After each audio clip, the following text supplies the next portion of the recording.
Okay, now we're going to put on a temporary wire. This is a 22 gauge brass wire. I get it in a spool because I make a lot of reeds. You can find it in smaller amounts in hardware stores and so forth. Next, you want a pliers with a wire cutter in the center of it, and you want to cut off a piece of wire roughly the size of your index finger. And I say that because it seems to be long enough for this process. If you wanted to measure it out, that's a little extra step, but it's about 3 inches long. Okay, we're going to take this, again, about 1 inch from the bottom, center it with half on this side and half on this side. We're going to pretend these are little arms, and this is my little bassoon reed person. I'm going to push those arms angling towards the other side of the reed. I'm going to bend the right arm against the bark of the reed, again keeping my fingers holding that tight on there. And then I'm going to bend what was the left arm over to the right side. And if I tip this around, you see how it came off because I'm moving it for the camera, but you don't want at this point for there to be an X in the wire. You want them to be like railroad tracks, parallel lines. Okay. Again, keeping one finger roughly on the inch mark there. Now the wires are like arms again. You're going to take this one and bend it towards the middle, this one and bend it towards the middle, and now you have this configuration with a little cross, X.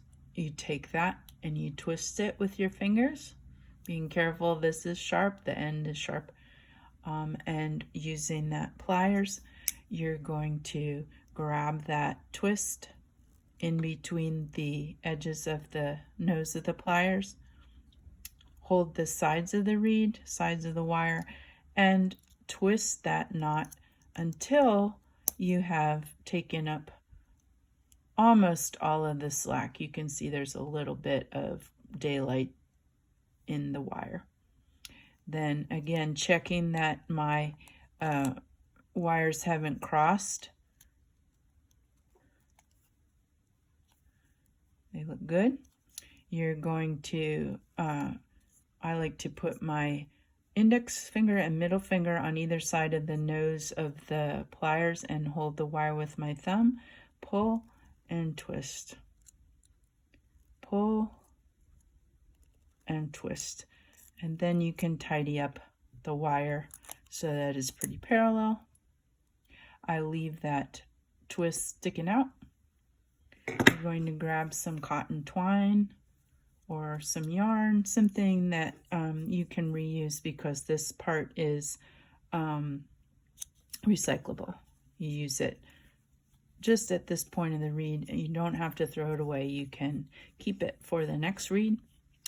And I take that and wrap around down to almost the end of the reed and then back up one more time. Leave a little slack.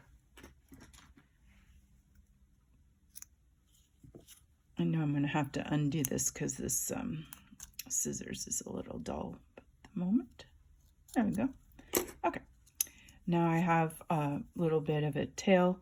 I'm going to wrap it all the way around and tuck it into the hole.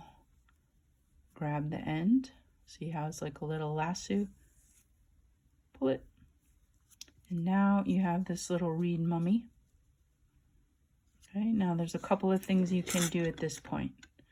I like to take my pliers, grab either side of the reed, and hold it over a tea kettle. By steaming it open, this becomes extremely soft and pliable, and then I put it on a drying pin or mandrel. You can heat up this long forming mandrel tip over an alcohol burner with denatured alcohol. You can also make sure that, the reed is extra wet at this point, and just simply insert it. Again, I prefer doing it over a steam kettle, as long as you're careful and don't burn yourself, clearly. I go around it with my pliers, push down again, and because this is a little slippery, it's hard to see, but I've basically created the bocal hole by forming it to the mandrel and crushing just the bottom with the pliers. I'm not going to go up and down the tube, just basically the width of the pliers around the